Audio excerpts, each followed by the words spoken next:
Operation to kill chapter 5। रात को तुली का फ़ोन बजा। दूसरी तरफ राघव था। कहो, तुली बोला। हम कल मिलेंगे तुली। जगह रावतला मार्ग पर एंथनी का बार है, शाम 8 बजे। राघव की आवाज़ कानों में पड़ी। वहाँ काफ़ी भीड़ होती है। तभी वो जगह चुनी। तो मैं अकेले आना है तुली। हम झगड़े के लिए नहीं, कुछ बात करने के लिए मिल रहे हैं। मुझे यकीन है कि तुम लोग कोई चालाकी नहीं करोगे, तुली ने कहा। इसका डर हमें होना चाहिए। तुम्हारे पीछे तो एफआईए है। तुम्हें कुछ हुआ तो एफआईए वाले हमारे पीछे पड़ जाएंगे। मतलब कि हम बचने वाले नहीं। इसलिए तुम्हें चिंता छोड़ देनी चाहिए कि तुम्हें कुछ होगा। कल शाम को मिलेंगे, तुली ने कहा और फ़ोन बंद कर दिया। तुली के चेहरे पर सोचे नाचती नहीं, फिर उसने फ़ोन थामा और कपूर का नंबर मिलाने लगा। अगले दिन राघव, मन्नू और तीरथ होटल में ही रहे। राघव और मन्नू दिन बीतने का इंतजार कर रहे थे, क्योंकि आज शाम 8 बजे एंथनी बार में तुली से मिलना था। वक्त और जगह धर्मा एक्स्ट्रा नहीं फिक्स करके उसे बताई थी। राघव को भला उसमें क्या एतराज़ था। उधर तीरथ मनी मन उलझता जा रहा था। दिन भर वो इसी सोच में रहा कि माइक से मिले कि नहीं। ये ठीक था कि माइक से उसे मोटी रकम मिल रही थी, परंतु ऐतराज़ भी तगड़ा था। अमेरिका के हक में गवाही देने के बाद बेशक वो अमेरिका में फंस जाए, परंतु एफआईओ उसे छोड़ने वाली नहीं। एक ना एक दिन उसे शूट कर ही देगी। जबकि यहाँ पर उसका ट्रस्ट का धंधा जमा हुआ था, अच्छे नोट कमा रहा था, तो उसे क्या ज़रूरत थी माइक के लफड़े में पड़ने की। परंतु एफआईओ ने वैसे भी ख़त्म करने पर उतारू है। एफआईओ जो उसके साथ करेगी वही दूसरों के साथ करेगी। एफआईए से बचने का तो 1% चांस है, परंतु माइक के चक्कर में पड़ जाने के पश्चात तो देर सवेर एफआईए वाले उसकी लाश पक्का गिरा देंगे। इसी तरह की उलझनों में रहा दिन भर तीरथ, तो दोपहर तक इस फैसले पर जा पहुंचा था कि माइक से मिलना ठीक नहीं होगा। आज के बाद उसे कभी फ़ोन नहीं करेगा। राघव अपने दोस्तों के साथ मामला सुलझाने में लगा ही हुआ है। जो मन्नू और राघव के साथ होगा वही उसके साथ होगा। ऐसे में उसका कोई भी कदम उठाना गलत होगा। खास तौर से माइक से मिल जाना तो बिल्कुल ही गलत होगा। उसे राघव और मन्नू का साथ पूरे दिल से देना चाहिए। तू किस सोच में डूबा है? मन्नू की आवाज़ उसके कानों में पड़ी। कुछ नहीं, सोच तो रहा है। मन्नू मुस्कुराया। लेकिन तेरा निशाना मैं अभी तक भूला नहीं हूँ, जो तूने 8 साल पहले अमेरिकन विदेश मंत्री ड्यूक हैरी और ब्रिगेडियर छिब्बर पर लगाया था। 2 गोलियां, दोनों खत्म। वहीं से तो सारी मुसीबतें शुरू हुई। वहीं से नहीं, मुसीबतें तो तब शुरू हुई जब मार्शल ने जेनी को कैद में करके $1 लाख मांगा, और मेरे पास उसे देने को एक पैसा नहीं था। और जेनी भी मुझे वापस चाहिए थी। तब मजबूरी में मैंने सीआईए से छोड़ा इन बातों को। तीरथ बोला। हमें आगे के बारे में सोचना चाहिए। मेरी गलती पर तू मुझे गालियाँ नहीं देगा? तूने माइक के सामने मुंह क्यों नहीं खोला? उसे कुछ बताने का मेरा इरादा था ही नहीं। जेनी को मार्शल से वापस लेने के वास्ते मैं किसी तरह उससे $1 लाख ले लेना चाहता था। वो मैंने ले लिया और खिसक गया। मन्नू ने गहरी सांस ली। लेकिन जैनी अब एफआईए के हाथों में, जहाँ से मैं उसे नहीं निकाल सकता। और जैनी भी वहाँ से फरार होकर नहीं बच सकती। छोटी मुसीबत के हाथों से निकल बड़ी के हाथों में आ फंसा। माइक तेरे को $10 लाख दे रहा था, तूने क्यों उसे नहीं कुछ नहीं बताया? तीरथ ने पूछा। मालूम नहीं, लेकिन मन में कभी आया ही नहीं कि मैं ऑपरेशन टू किल के बारे में उसे बता दूं। मेरा ध्यान $1 लाख पाने तक था। सोने दो यार। आंखें बंद किए लेटा राघव के उठा। तुम्हें तुली के बारे में सोचना चाहिए, जिससे रात को मिलना है, मनु ने कहा। सोच चुका हूँ। राघव ने आंखें नहीं खोली। उसके दिमाग में सिर्फ ये बात डालनी है कि हमारी मौत के बाद एफआईओ उसे भी नहीं छोड़ेगी। माइक उस तक भी पहुँच सकता है, क्योंकि वो भी फील्ड में हमारे साथ था। लेकिन माइक को तुली के बारे में तभी पता चलेगा जब हम में से कोई मुंह खोलेगा, तीरथ बोला। राघव ने आंखें खोली, दोनों को देखा, फिर क्या उठा। एफआईए तो यही सोचकर चल रही है कि मन्नू ने माइक के सामने मुंह खोल दिया है। मैंने माइक को कुछ नहीं बताया। मन्नू गुस्से से क्या उठा। एफआईए इस बात का भरोसा नहीं करती। वो सोचती होगी कि तुम क्रोशिया में माइक से मिले जब उसके एजेंट को मारा। तुमने और नैनी ने प्लेन में माइक के साथ सफ़र किया, तब तुमने माइक को बताया होगा। सब बकवास है। मन्नू क्रोध में था। तुम्हारी ये जैनी की बातें एफआईए की समझ में नहीं आएंगी। वो अपना सोचा करके ही रहेगी। राघव ने गंभीर स्वर में कहा। तभी तो तुली हमें ख़त्म करने के लिए हमारी तलाश में है। अगर तुली को हमने समझा दिया कि एफआईए उसे भी नहीं छोड़ेगी, तो शायद हालात बदल जाएंगे। तब भी हालात नहीं बदलेंगे, तीरथ बोला। देखते हैं। शाम के 4 बजे रावतुला मार्ग पर एंथनी के बार के पीछे वाली गली में एक्स्ट्रा ने कार रोकी। धर्मा बगल में बैठा था। इंजन बंद किया गया। दोनों बाहर निकले और पीछे के दरवाजे से भीतर प्रवेश किया तो वहां मौजूद एक आदमी ने टोका। सर, इधर कहाँ जा रहे हैं? ये रास्ता नाइट क्लब के कर्मचारियों के लिए। आपको आना है तो सामने की तरफ से आइए। वैसे भी क्लब खुलने का समय शाम के 5 बजे का है। अभी एंट्री शुरू नहीं हुई। एक्स्ट्रा धर्मा ने ठटक कर उसे देखा। एंथनी है? धर्मा ने पूछा। साहब हैं। वे तो आज 2 बजे ही आ गए थे, उसने बताया। इस वक्त कौन से फ्लोर पर है? दूसरे या तीसरे पर होंगे, वो बोला। शुक्रिया, धर्मा ने कहा और एक्स्ट्रा के साथ आगे बढ़ गया। वे भीतर पहुंचे तो एक आदमी ने टोका। कहाँ जा रहे हैं आप? अभी क्लब नहीं खुला और एंथनी से मिलना है, धर्मा बोला। आप कौन? RDX। यहाँ रुकिए, मैं बात करता हूँ, कहकर वो कुछ दूर टेबल पर पहुंचा और इंटरकॉम पर बात करके वापस आ गया। आप जा सकते हैं सर। एंथनी साहब तीसरी मंजिल पर अपने ऑफिस में हैं। धर्मा और एक्स्ट्रा सामने नजर आ रही लिफ्ट की तरफ बढ़ गए। चंद पलों में ही तीसरी मंजिल पर एक दरवाज़ा ढकेल कर भीतर प्रवेश किया। सामने टेबल थी। इस बार 3 कुर्सियां थीं और उस पार की बड़ी कुर्सी पर 50 बरस का पतला लंबा व्यक्ति एंथनी बैठा था। उन्हें देखते ही मुस्कुरा कर खड़े होते हुए बोला, मुझे यकीन नहीं हो रहा कि तुम लोग मेरे पास आए हो। राघव कहाँ रह गया? वो हमारे साथ नहीं है, एक्स्ट्रा बोला।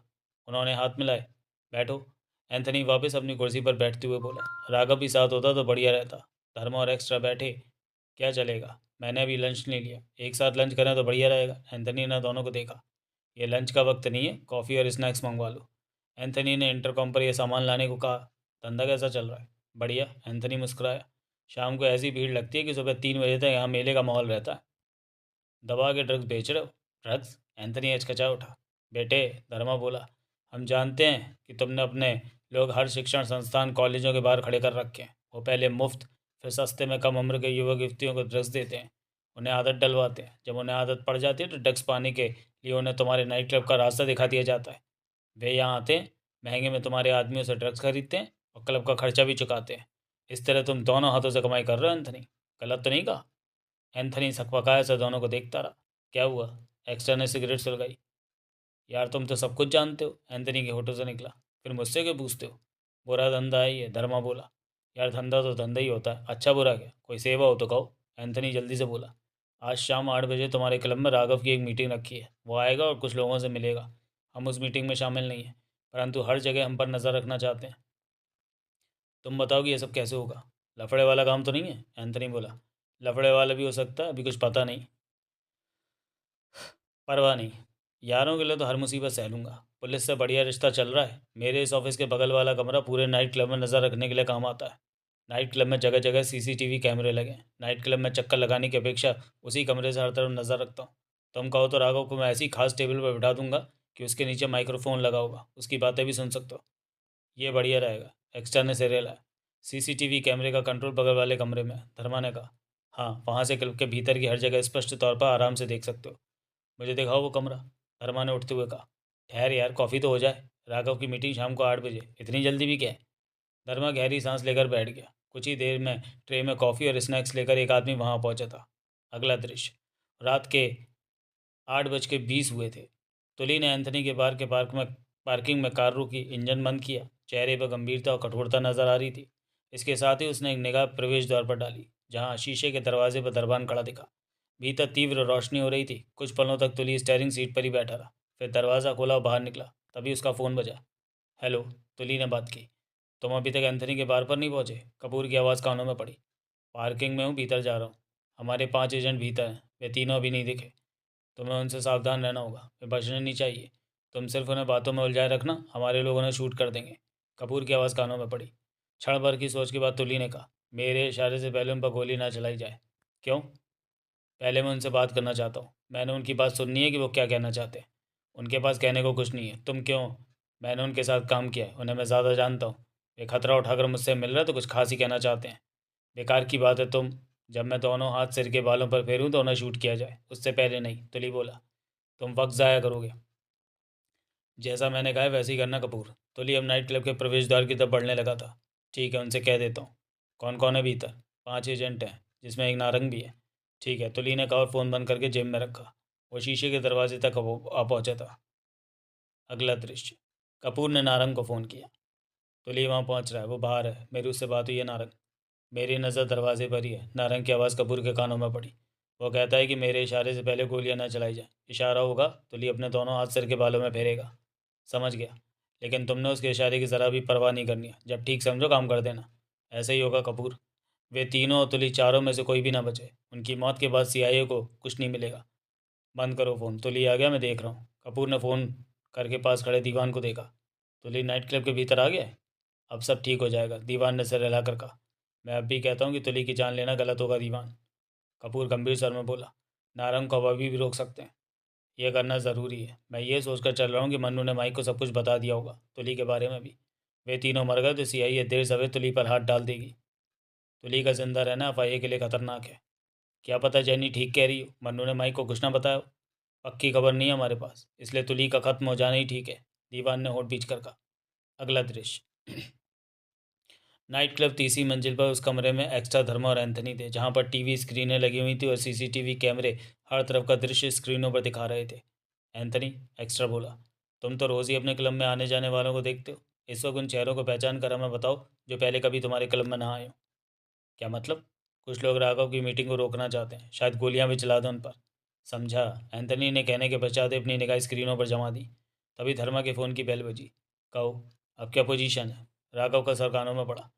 तुली अभी आया नहीं। धर्मा स्क्रीनों पर निगाह डालता क्या उठा। उसके आते ही मैं तुम्हें खबर कर दूंगा, याद रहे।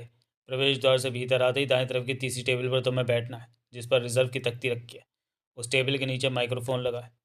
हम तुम्हारी बातें आसानी से सुन सकेंगे। एंथनी पूरा साथ दे रहा है। वहाँ जिनके एजेंट होंगे, पक्का है? उनकी पहचान करने की कोशिश की जा रही है, धर्मा बोला। क्या पता तुली ने शराफत इस्तेमाल की, वो अकेले ही आए। नहीं, तुली अकेला नहीं आएगा, उसके आदमी पहले ही वहाँ पहुँच गए होंगे। ऐसा है तो पता चल जाएगा, मैं तुम्हें तुली के आते ही फ़ोन करूँगा। वक्त क्या हुआ? 8:25। ठहरो, वो। धर्मा की निगाह उस स्क्रीन पर थी जहाँ से प्रवेश द्वार स्पष्ट नजर आ रहा था। वहाँ से उसने तुली को भीतर प्रवेश करते देख लिया था। तुली ने अभी अभी भीतर प्रवेश किया, मैंने उसे पहचान लिया। राघव की गहरी सांस लेने की आवाज़ आई। तो अब हमें भी भीतर आ जाना चाहिए। धर्मा ने एक्स्ट्रा को देखा। तुली आ गया, वे तो भीतर आना चाहते हैं। राघव से कहो कि 5 मिनट बाद वो भीतर आ जाए। एक्स्ट्रा गंभीर स्वर में कह उठा। धर्मा ने एक्स्ट्रा की बात राघव को दोहरा दी। एंथनी ने 7 ऐसे लोगों की निशानदेही की जो आज पहली बार उसके क्लब में आए थे। धर्मा ने भी उन 7 को स्क्रीन ऊपर देखा। ये लोग एफआईए वाले हो सकते हैं, एक्स्ट्रा बोला। या इन 7 में से कुछ, धर्मा क्या उठा। एंथनी, तुम्हारा काम इन 7 पर स्क्रीनों द्वारा नज़र रखना है, एक्स्ट्रा बोला। ठीक है, हम नीचे चलें? धर्मा बोला। नहीं, एक्स्ट्रा ने इनकार में सिर हिलाया। तुली के साथी हमें अवश्य जानते होंगे। हमारा भी नीचे जाना ठीक नहीं होगा। हमें यहाँ से हालात पर नज़र रखनी होगी, ज़रूरत पड़ने पर ही। वहाँ अगर कुछ हुआ तो 10 सेकंड में ही सब कुछ हो जाएगा, एंथनी बोला। तुम लोगों को कुछ भी करने का मौका नहीं मिलेगा। धर्मा और एक्स्ट्रा की नज़रें मिली। क्या कहना चाहते हो? धर्मा ने एंथनी को देखा। तुली के साथियों की परवाह मत करो, वे तुम्हें जानते हैं या नहीं, तुम दोनों नीचे जाओ। तुम दोनों राघव को गड़बड़ होने पर बचाना चाहते हो तो नीचे चले जाओ और हालात के प्रति सतर्क रहो। एंथनी ने दोनों को देखा। एंथनी का दिमाग भी काम करता है, धर्मा। एक्स्ट्रा क्या उठा। चल नीचे चलें, हमें उन 7 पर नज़र रखनी है जो एंथनी के मुताबिक पहली बार इस क्लब में दिखाई दे रहे हैं। धर्मा और एक्स्ट्रा बाहर निकल गए। अगला दृश्य। तुली भीतर प्रवेश करके ठिठका वहाँ मौजूद भीड़ में नजरें दौड़ाईं। वहाँ युवक युवतियों की संख्या ज़्यादा थी। 100 से ज़्यादा लोग वहाँ मौजूद थे और हॉल इतना बड़ा था कि 1000 के करीब लोग आ सकते थे। एक तरफ छोटे से स्टेज पर ड्रम बज रहा था, कुछ जोड़े स्टेज पर थिरक रहे थे। दूसरी तरफ बार काउंटर बना हुआ था जहाँ 10-12 लोग अपना गिलास तैयार करवा रहे थे। करीब 30 टेबलें बिछी थी, कहीं 4 कुर्सियाँ थी तो कहीं 4 कुर्सियाँ थी तो कहीं 6 कुर्सियाँ। एक ही निगाह में तुली ने 3 लोगों को पहचाना जो एफआईए के थे। कुछ देर बाद नारंग भी दिखा, परंतु राघव मनु और तीरथ के न दिखने पर तुली बार काउंटर की तरफ बढ़ गया। ड्रम की मध्यम सी आवाज़, लोगों की आवाज़ें, वहाँ का माहौल, कुल मिलाकर यह जगह शानदार पार्टी की तरह लग रही थी। छतों और दीवारों पर सजावट के सामान के नाम पर गुब्बारे और अन्य चीज़ें लटक रही थी। तुली बार काउंटर पर पहुंचा और पेमेंट देकर लार्ज पैक लिया, घूंट भरा, फिर पलटा। 2-3 मिनट ही बीते होंगे कि तुली ने राघव, मन्नू और तीरथ को भीतर आते देखा। फौरन ही तुली अपनी जगह से हिला और गिलास थामे उनकी तरफ बढ़ने लगा। वे तीनों ठिठके से नजरें दौड़ा रहे थे। उन्होंने भी तुली को अपनी तरफ आते देख लिया तो उस टेबल की तरफ बढ़े जहाँ रिजर्व की तख्ती लगी थी। पास पहुंचकर राघव ने बैठते हुए और तख्ती उठाकर टेबल के नीचे रख दी। मन्नू और तीरथ भी बैठ गए। तभी तुली पास आ पहुंचा। तीनों ने तुली को देखा। तुली भी कुर्सी पर बैठ गया, घूंट भरा और गिलास टेबल पर रखा। नजरें तीनों पर गई। उनके बीच खामोशी आ ठहरी। तब राघव बोला, तुम 8 सालों में बूढ़े लगने लगे हो तुली। जब हम साथ में क्रोशिया गए थे तो जवान दिखते थे। मेरे 2 आदमी धर्मा और एक्स्ट्रा पर नज़र रख रहे थे कि वे तुमसे मिलें तो मुझे तुम्हारे बारे में पता चले, या तुम मुझसे मिलो तो मुझे तुम्हारे ठिकाने का पता चल जाए। तुली के चेहरे पर किसी तरह का भाव नहीं था। उन्होंने मुझे दोपहर में ही फ़ोन करके बता दिया था कि धर्मा और एक्स्ट्रा एंथनी के क्लब में, यानी कि यहाँ पहुँचे हैं, और दोपहर से लेकर अब तक ये यहीं हैं। वे दोनों तुम्हारे लिए यहाँ नहीं हैं, राघव बोला। तो किसके लिए है मैं यहाँ? तुम अगर यहाँ अपने आदमियों को लाए हो तो वे दोनों उनके लिए हैं, राघव ने गंभीर स्वर में कहा। तुम्हारे आदमी हैं यहाँ? तीरथ बोला। हैं। तुली ने सिर हिलाया। इंतज़ाम तो करना ही पड़ता है। मेरे पास 8 साल पहले बहुत अच्छा मौका था तेरे सिर पर गोली मारने के लिए, मन्नू बोला। जब तू फ़ोन पर बातें कर रहा था और मैं पीछे वाली सीट पर तुक्का पड़ा था, वो मौका चूक कर मैंने गलती की। तुली ने तीनों को देखा, फिर बोला, हमें बात शुरू कर देनी चाहिए। ज़रूर, राघव बोला। बात यहाँ से शुरू करते हैं कि तुम हम तीनों को क्यों मारना चाहते हो। मैं नहीं, एफआईए मारना चाहती है। तेरी तो हमें परवाह नहीं, राघव ने उसे घूरा। मैं एफआईए यानी कि जिन की ही बात कर रहा हूँ। तुली ने मन्नू को देखते हुए कहा। इसने सीआईए एजेंट माइक को ऑपरेशन टू किल के बारे में सब बता दिया है। बकवास मत करो, मन्नू ने दांत भींच कर कहा। मैंने कुछ नहीं बताया। जैनी ने मैं सब कुछ बता दिया है। तुली ने कठोर निगाहों से मन्नू को देखा। उल्लू के पट्टे, तेरा मुंह तोड़ दूंगा अगर झूठ बोला तो। जब मैंने माइक को कुछ बताया ही नहीं तो जैनी कैसे कह देगी कि मैंने बताया? मन्नू का चेहरा गुस्से से लाल हो गया था। लगा जैसे वो तुली पर झपट पड़ेगा। तुली बेहद शांत था। वो बोला, तो जैनी ने ऐसा क्यों कहा? जैनी ऐसा कह ही नहीं सकती, क्योंकि ऐसा कुछ हुआ ही नहीं। तुम माइक से क्यों मिले क्रोशिया में? तब मुझे $1 लाख की सख्त ज़रूरत थी, और कोई रास्ता ना पाकर मैं माइक से मिला। उससे डॉलर मांगे। वो $10 लाख दे रहा था ऑपरेशन टू किल के बारे में बताने के लिए, लेकिन मैंने उससे अपनी ज़रूरत के $1 लाख लिए खिसक गया। मैंने उसे भी कुछ नहीं बताया। तब तक FIA को हमारी मुलाकात की खबर लग गई, और FIA से बचने के लिए मैं जैनी के साथ मुंबई आ गया। ये है सारी बात। उधर माइक को किसी तरह पता चल गया कि मैं उस फिल्म में मुंबई ओ सॉरी मैं उस फ्लाइट में मुंबई जा रहा हूँ, तो वो भी उस प्लेन में आ मिला मुझसे। सफ़र के दौरान उसने बहुत कोशिश की मेरा मुंह खुलवाने की, परंतु मैंने उसे कुछ नहीं बताया। क्यों? नहीं बताया तो नहीं बताया। इस क्यों का कोई जवाब नहीं बनता। माइक मुझे तगड़े लालच दे रहा था, मैंने उसकी बात नहीं मानी। मन्नू ने खा जाने वाली नज़रों से तोली को देखते हुए कहा, अगर मैंने माइक के सामने मुंह खोल दिया होता तो इस वक्त राघव तीरथ के साथ ना होता, तुम्हारे सामने बैठा सफाई न दे रहा होता। माइक ने मुझे कहीं सुरक्षित रखा होता। तुली मन्नू को देखता रहा। मैं मानता हूँ कि मैंने गलती की। इसी गलती की वजह से राघव और तीरथ भी खतरे में पड़ गए। परंतु सच मानो कि माइक को कुछ नहीं बताया मैंने, बल्कि कमीने तुम हो, जो 8 साल पहले क्रोशिया में काम खत्म हो जाने के बाद तुम हम सबको मारने की सोच रहे थे। तुमने हमें ये नहीं बताया था कि तब तुम जिनसे संबंध रखते हो, और पहले की बातें मत करो, तीरथ ने टोका। मन्नू ने होड़ खींच लिए। तुम खामा खा हमारे पीछे पड़े हो। तीरथ गंभीर स्वर में कह उठा। मैं FIA के ऑर्डर पर चल रहा हूँ। FIA सोचती है कि माइक तुम तीनों को देर सवेर ढूंढ लेगा और मूवी खुलवा लेगा, इसलिए FIA की नज़रों में तुम लोगों का खत्म होना ज़रूरी है। तुली का सर कठोर था। हमें सिर्फ इसी बात के लिए हम सिर्फ इसी बात के लिए तुमसे नहीं मिले, राघव बोला। तुली ने राघव को देखा। तुमने अपने बारे में सोचा है? अपने बारे में? तुली ने उसके शब्द दोहराए। हाँ, ऑपरेशन टू किल में हम 5 लोग थे। 3 हम, एक जैनी, एक तुम। जैनी FIA के कब्जे में। हम तीनों को मारने के बाद सिर्फ तुम बचते हो। FIA तुम्हें क्यों छोड़ेगी? माइक तुम तक भी तो पहुंच सकता है। तुम भी तो इस मिशन में फील्ड में थे। माइक आसानी से तुम्हारे बारे में पता लगा सकता है। CIA का कोई भेदिया तो FIA में हो गई। तुम माइक से कब तक छुपे रह सकते हो? तुली ने घूट पर उसके माथे पर बल आ गए थे। क्या कहना चाहते हो? तुम जान चुके हो कि मैं क्या कहना चाहता हूँ। मुंह से बोलो। FIA तुम्हें भी नहीं छोड़ेगी। हमारे बाद तुम्हें मारना भी ज़रूरी होगा, तभी ये काम खत्म हो सकेगा। तुली राघव को देखता रहा। तुमने सोचा इस बारे में? नहीं। तुली के होंठ हिले। माइक को अगर मामला पता लग गया, या जब भी लगेगा, तो हमारे साथ उसे तुली का नाम भी पता चलेगा। क्या FIA नहीं जानती कि तुम्हारा मुंह बंद करना भी ज़रूरी है? मेरे ख्याल में तो FIA तुम्हें बकरा बना रही है। पहले तुम हम तीनों को ख़त्म करो, उसके बाद वो तुम्हें ख़त्म कर देगी। मेरी बात पर गौर करो, सच है ये। ऐसा कुछ नहीं है, तुली बोला। ऐसा ही है। तुम्हें सच को स्वीकार करना चाहिए। तुम इस तरह की बातें करके तुम लोग खुद को बचा नहीं सकते। तुली ने कूट भरा। मतलब कि ये बात तुम्हारे गले से नीचे नहीं उतरती कि हमारे बाद FIA तुम्हें मारेगी? ठीक कहा। FIA ऐसा सोचेगी भी नहीं। तुम तीनों को ख़त्म करते ही ये काम खत्म हो जाएगा, तुली बोला। समझो तुली, मन्नू बोला। FIA तुम्हें भी नहीं छोड़ेगी। तुम लोग मेरा दिमाग ख़राब करने की कोशिश कर रहे हो, तुली मुस्कुरा पड़ा। हम हकीकत से तुम्हें वाकिफ़ करा रहे हैं। यही बात समझानी थी तुम्हें कि तुम लोगों को अपनी चिंता करनी चाहिए। राघव, मन्नू और तीरथ की नज़रें मिली। ये समझ नहीं रहा या फिर समझना नहीं चाहता, तीरथ बोला। कोई और बात करनी है तुम लोगों को? तुली अपना गिलास खाली करता क्या उठा। जा रहे हो? अब मेरा यहाँ कोई काम नहीं। बेवकूफ़ हो तुम, जो बेवकूफ़ तुम लोग हो। तुम लोगों ने सोचा कि ऐसी बात कहकर मेरा दिमाग ख़राब कर। तुली के शब्द अधूरे ही रह गए। तभी एक अंगारा उसके सिर को हवा देता निकल गया। तुली का हाथ फ़ौरन सर पर पहुंचा, जहां उसे जलन की गर्मी महसूस हुई। इसके साथ ही वह फुर्ती से कुर्सी से उठकर घूमा। ना घूमता तो आने वाली दूसरी गोली उसकी छाती पर लगनी थी, जो कि उसकी भा में जा धंसी थी। इसके साथ ही तुली की निगाह नारंग से मिली, जो 15 कदम दूर उसका निशाना फिर से लगाने की चेष्टा कर रहा था। तुली दांत खटखटाकर नीचे बैठता चीखा, पैचो! तभी एक गोली मन्नू की छाती में लगी, एक गोली राघव की बाह में लगी। साइलेंसर लगे रिवॉल्वरों का इस्तेमाल हो रहा था। धीरज जब तक अपनी कुर्सी पीछे लड़का कर नीचे दुबक चुका था, उसी पल वहाँ गोलियां चलने की आवाज़ें गूंजने लगी। लोगों की चीख पुकार मच गई। देखा तुमने? धीरज नीचे दुबके पड़े तुली से गुर्रा कर बोला। यही समझाना चाहते थे तुम्हें। हमारे साथ साथ तुम्हारे लोग तुम्हें भी मार देना चाहते, उल्लू के पट्टे। पहले ही हमारी बात मान लेता तब क्या बुरा था। तभी एक गोली आई और पास की कुर्सी से लगकर कहीं गुम हो गई। फायरों की आवाज़ बराबर गूंज रही थी। लगता था जैसे दो पार्टियां भिड़ गई हों। एक साइलेंसर लगी रिवॉल्वर से गोलियां चला रही थी, और दूसरी पार्टी बिना साइलेंसर लगे रिवॉल्वरों से। लोगों की चीख पुकार बढ़ती ही जा रही थी। किसी की कुछ समझ में नहीं आ रहा था कि क्या हो रहा है।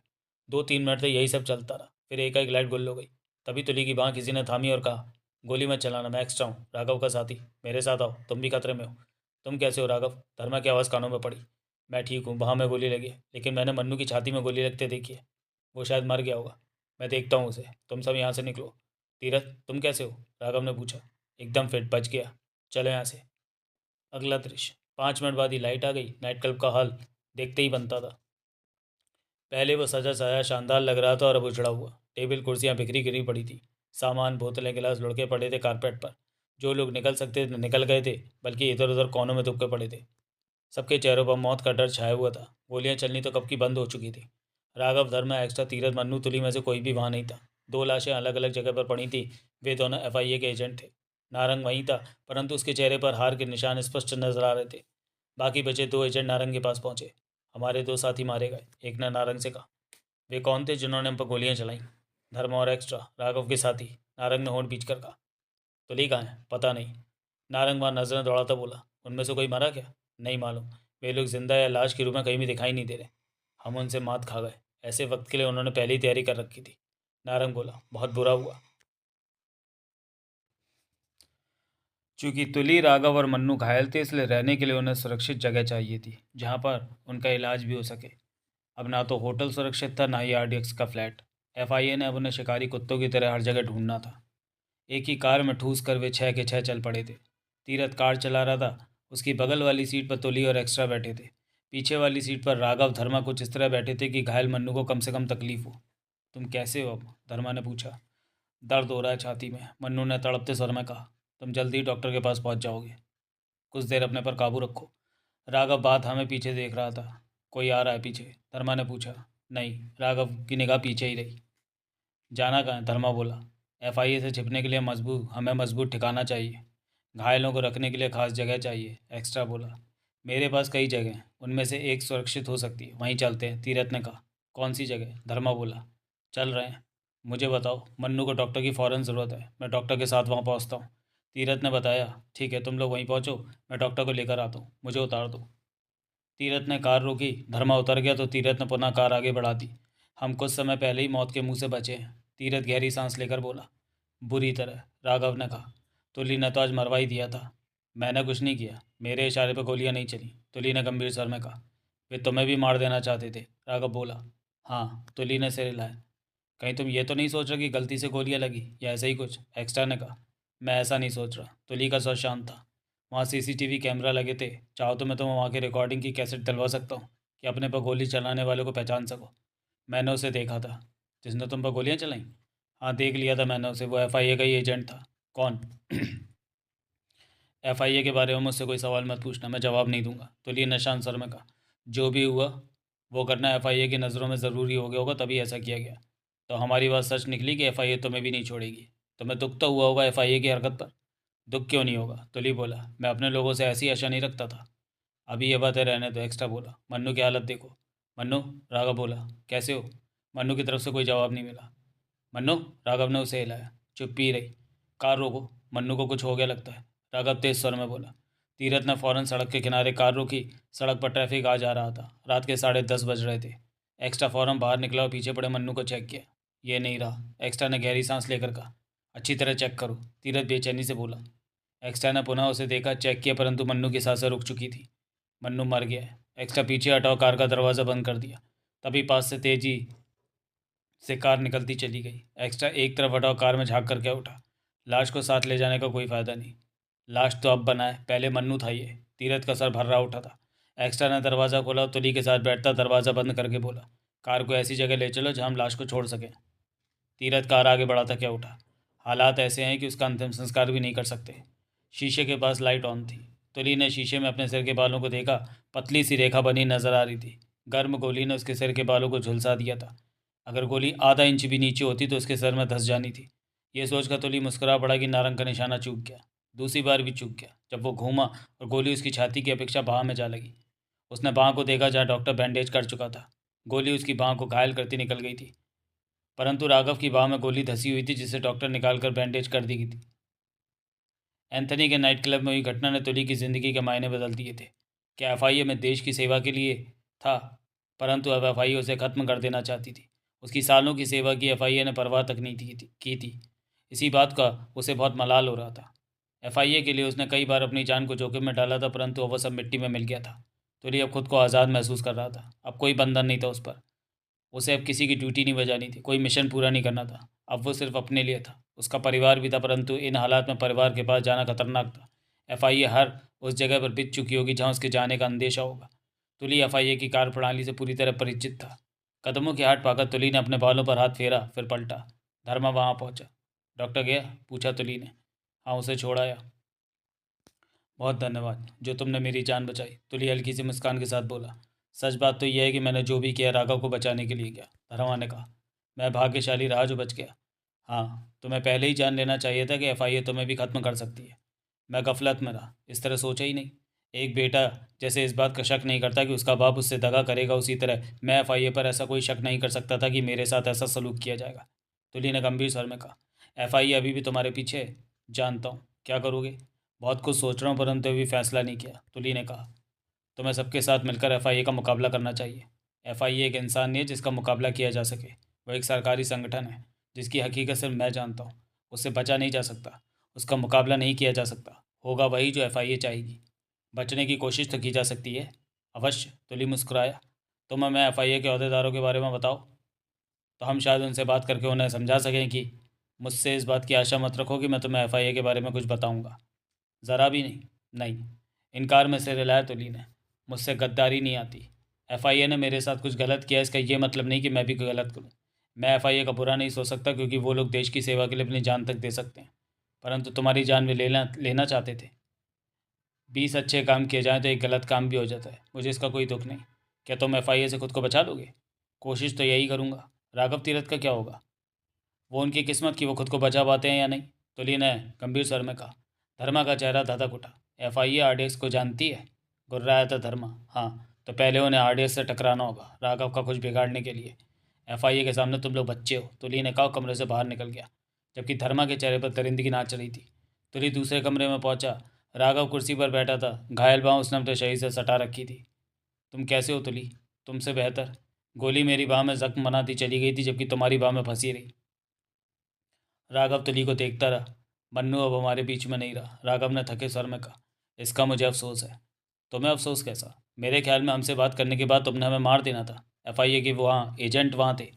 हाँ, परंतु ये सब तब होना था जब मेरा तयशुदा इशारा उन्हें मिलता, लेकिन उन्होंने पहली गोलियाँ चलानी शुरू कर दी, क्योंकि वे हमारे साथ तुम्हें भी खत्म कर देना चाहते थे, राघव ने कहा। राघव को देखते तुली मुस्कुरा पड़ा। सो जाओ, आधी रात हो चुकी है, राघव ने मुंह फेर लिया। कितना अजीब लग रहा है मुझे, इस वक्त मैं तुम लोगों के साथ हूँ। मेरी तो दुनिया ही बदल गई शाम की घटना के बाद से, तुली बोला। तभी तुली का फ़ोन बजा, स्क्रीन पर आया नंबर देखा तो वो कपूर का नंबर था। हेलो, तुली ने बात की। कैसे हो कपूर? तुम ठीक हो? कपूर की आवाज़ कानों में पड़ी। मुझे क्या होना था कपूर? तुली का स्वर गंभीर था। मुझे पता चला कि क्लब में तुम्हें भी गोली लगी, और बस भी करो अब, तुली ने शांत स्वर में कहा। नारंग का निशाना चूक गया था, मैंने उसे गोलियां चलाते देखा था। वो उन तीनों पर फायर कर रहा। ज़्यादा बात करके क्यों झूठ बनते हो कपूर? नारंग मुझे मारना चाहता था, मैं जान चुका हूँ। तुम्हारा प्रोग्राम था कि उन तीनों के साथ मुझे भी खत्म करके सीआईए का रास्ता पूरी तरह बंद कर दिया जाए। खास बात तो ये रही कि मैं बच गया। मन्नू ज़रूर मर गया, बाकी सब जिंदा है। एफआईए इस काम में कामयाब नहीं हो सकी। बात को समझो तुली। तुम्हें गलती से गोली लगी, तब नारंग जब नारंग गोली चला रहा था तो मेरी आंखें उससे मिली थी। नारंग से पूछ लेना ये बात, वो जानता है कि मैं सब समझ गया हूँ। होश में आओ तुली, तुम क्यों? जो भी हुआ इसका मुझे दुख है। मैं जानता हूँ कि मेरी मौत एफआईए का मिशन है। तुम अपना मिशन पूरा करो कपूर, मैं अपनी जान बचाने की पूरी चेष्टा करूंगा। तुली से गद्दारी की उम्मीद मत करना, एफआईए के राज मेरे भीतर ही रहेंगे। मैंने एफआईए का बुरा कभी नहीं चाहा, आगे भी नहीं चाहूँगा, परंतु अपने को बचाने के लिए अवश्य इधर उधर हाथ मारूंगा। कपूर की गहरी सांस लेने की आवाज़ गूंजी। जो हुआ उसका मुझे अफसोस है, वापस आ जाओ तुली। कपूर की आवाज़ कानों में पड़ी। अब मन खट्टा हो गया, वापसी की कोई गुंजाइश नहीं। एफआईए ने मेरे साथ धोखा किया है। तुली गंभीर था। एफआईए के दरवाजे तुम्हारे लिए खुले रहेंगे। इस बात की उम्मीद छोड़ दो कि तुली एफआईए के दरवाजे को लांग कर कभी भीतर आएगा। हमारा नाता हमेशा के लिए टूट चुका है। इतनी जल्दी फैसला मत लो। इन बातों का अलग रहने तो कपूर, बंद करता हूँ, हमारे रास्ते अलग अलग हैं। तुली ने कहने के साथ फोन बंद कर दिया। उसे देखकर राघव क्या उठा। दुख हो रहा होगा तुम्हें कि एफआईए से रिश्ता खत्म हो गया। दुख इस बात का है कि एफआईए ने मेरे साथ धोखा किया, मेरी जान लेने की चेष्टा की, जबकि मैं एफआईए का वफादार था। वैसे एफआईए ने बहुत बड़ी गलती की जो मुझे तुम तीनों के साथ खत्म करने का प्रोग्राम बनाया। उन्हें जल्दबाजी नहीं करनी चाहिए थी। पहले तुम तीनों को मारते, उसके बाद मुझे तो वे आराम से कहीं भी खत्म कर सकते थे। जल्दबाजी एफआईए के लिए डूबी। मेरे ख्याल में एफआईए ने कोई जल्दबाजी नहीं की, राघव ने कहा। गड़बड़ यहाँ हुई कि नारंग का निशाना चूक गया। उसकी गोली तुम्हारे सिर में लग जाती तब कोई समस्या ही नहीं होनी थी। हाँ, तुली मुस्कुरा पड़ा। ये बात भी तुमने ठीक कही। तुम्हारा निशाना चूक गया नारंग। कपूर ने कठोर निगाहों से नारंग को देखा। मैंने ठीक निशाना लिया था, नारंग ने दृढ़ता भरे स्वर में कहा, लेकिन उस वक्त एक उसी वक्त तुली ने बात करते हुए अपना सिर थोड़ा सा नीचे कर लिया। तब तक मैं ट्रिगर दबा चुका था। दूसरी गोली भी तुमने उसकी बाँह पर, मैंने छाती पर मारी थी। नारंग झल्लाए स्वर में बोला, परंतु तभी वो घूम गया और गोली बाँह में जा लगी। तुम असफल रहे। कपूर के चेहरे पर कठोरता थी। नारंग ने दांत बीच कर मुंह फेर लिया। जवाब दो। हाँ, मैं असफल रहा। नारंग के होठों से फंसा फंसा सा स्वर निकला। तुली एफआईए का बेहतरीन एजेंट था। उसे खत्म करना हमारी मजबूरी बन गया था कि सीआईए के हाथ उस तक ना पहुंच सके। परंतु वो खत्म नहीं किया जा सका और वो ये भी जान गया कि एफआईए उसे खत्म करना चाहती है। हमारा खेल पूरी तरह खुल गया और वो आज़ाद भी है। मुझे दुख है कि ये सब हो गया। दीवान दोनों हाथ जेबों में डाले इस तरह टहल रहा था जैसे उनकी बातों से उसे कोई मतलब ही ना हो। यह तुम्हारी पहली गलती है नारंग। कपूर का सर कटोर ही रहा। दूसरी गलती तुम्हारी आखिरी गलती होगी। नारंग को जैसे अपने पर गुस्सा आ रहा था। जाओ। कपूर पुनः क्या उठा। मैं तुली को ढूंढ कर खत्म। तुम तुली से अच्छी तरह वाकिफ़ हो कि वो क्या है। वो एफआईए से सतर्क हो चुका है। अब उस पर हाथ डालना आसान नहीं होगा, लेकिन मैं उसे खत्म कर।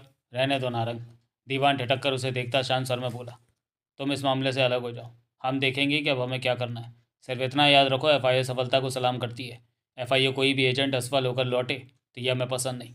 हमारे 2 आदमी क्लब में मारे गए। तुम्हें यह सोचना चाहिए था कि इस मामले में राघव है तो धर्मा एक्स्ट्रा भी ज़रूर दखल देंगे, परंतु तुमने कुछ भी नहीं सोचा और इस बारे में मुझसे अवश्य भूल गई। कहीं तो तुमने अपनी गलती मानी। कपूर ने तीखे स्वर में कहा। नारंग खामोश रहा। हमें अकेला छोड़ दो। नारंग उठा और बाहर निकल गया। कपूर और दीवान की नज़रें मिली।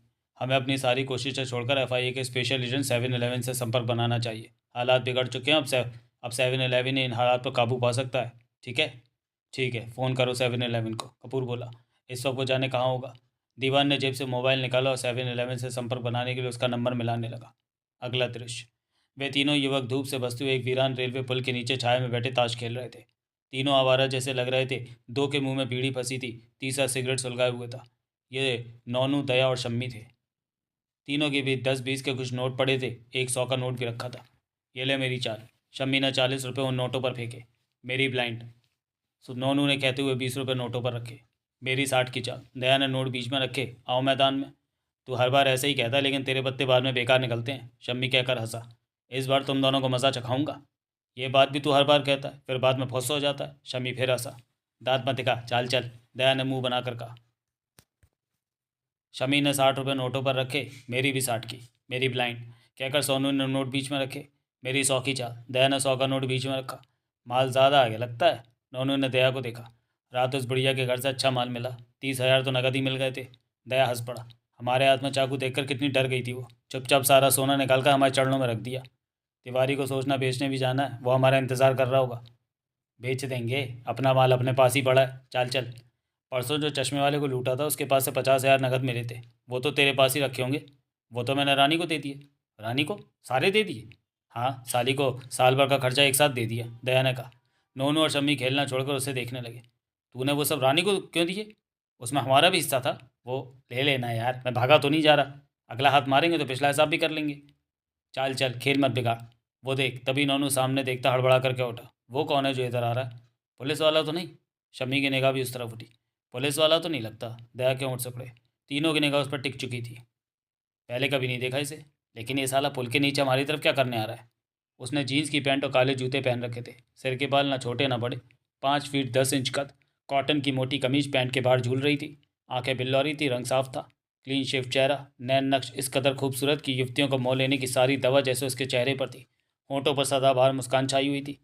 यही था एफआईआर का स्पेशल एजेंट 7-11। 7-11 अपनी शांत मीठी मुस्कान के साथ उनके पास पहुंचा। बढ़िया खेल चल रहा है, मैं भी खेलूं क्या। 7-11 क्या उठा। तुम कौन हो। 7-11। ये क्या हुआ। यही मेरा नाम है। 7-11 जेब से 100 के नोटों की गड्डी निकाली। हार निकले, मेरे पास काफ़ी माल है। तीनों ने नोटों को देखा, फिर आपस में नजरें मिली। और भी है जेब में। 7-11 ने मुस्कुरा कर कहा। सुना। शम्मी के चेहरे पर जहरी मुस्कान थिरक उठी। और भी हैं। उसी पर दया उछलकर खड़ा हुआ, जेब से चाकू निकालकर हवा में हिलाता क्या उठा। यहाँ से सलामत वापस जाना चाहता है तो सारा माल चुपचाप हमारे वाले कर दे। तब तक शमी ने भी खड़े होकर चाकू निकाल लिया था। नोनू वहीं बैठा ये सब देखने लगा। 7-11 के चेहरे पर मुस्कान थिरक रही थी। वो नोनू से बोला, तुम भी खड़े हो जाओ, चाकू निकाल लो। तुम्हारे लिए ये दोनों ही बहुत हैं। नोनू ने मुंह बनाकर कहा। नोट निकाल। दया चाकू लहरा कर रहा है। 7-11 ने नोटों की गड्डी नीचे उनके नोटों के बीच फंसा दी, फेंक दी। और निकल। और निकाल। दया पुनः रहा है। 7-11 ने पैंट की दूसरी जेब से 500 के नोटों की गड्डी निकाली और उछाल दी। तुम्हारी किस्मत बुरी थी जो तुम यहाँ आ गए। सोनू ने मुस्कुराकर नोटों की दोनों गड्डियाँ थामता क्या उठा। और निकाल। दया पुनः गुर्रा उठा। इतना ही है, 7-Eleven ने मुस्कुरा कर कहा। ये तुम लोगों को देने के लिए लाया था। 60,000 हमें देने के लिए? हाँ, सौदा 10 लाख में होगा, बाकी का 9-40 काम होने के बाद। 10 लाख, बाकी का 9-40। तीनों की नज़रें मिली। कौन हो तुम? 7-Eleven। उसके होठों पर मुस्कान थी। सौदा पसंद आया? पूरे 10 लाख मिलेंगे। यह मुझे कोई घिसा हुआ हरामी लगता है। नोनू क्या उठा। तुम हमसे कोई काम लेना चाहते हो? हाँ। अगर हम तुम्हारा काम ना करें तो? करोगे। 10-20-50 हज़ार तक का हाथ मारने वाले लोग हो तुम लोग, और मैं 10 लाख दूंगा तो तुम लोग काम क्यों नहीं करोगे? मैंने ठीक कहा कि ये घिसा हुआ बंदा है। नोनू ने पुनः अपनी राय दी। हमारे बारे में तुम्हें किसने बताया? मैंने खुद ढूंढा तुम तीनों को। पिछले 2 दिन से तुम लोगों पर नज़र रख रहा हूँ। 2 दिन से? दया के माथे पर बल पड़े। पता। क्या किया हमने 2 दिनों में? 7-Eleven ने मुस्कुराते हुए अपने कान की लौ मसली और क्या उठा। परसों तुम तीनों ने चाकू दिखाकर उस आदमी को लूटा जो बैंक से निकला था। उसने चश्मा पहन रखा था। जब वो अपनी कार में बैठकर वहाँ से जाने लगा तो तुम लोगों ने उसे घेर लिया और उसके नोट ले भागे। कल क्या किया? शमी की आंखें सुकड़ी।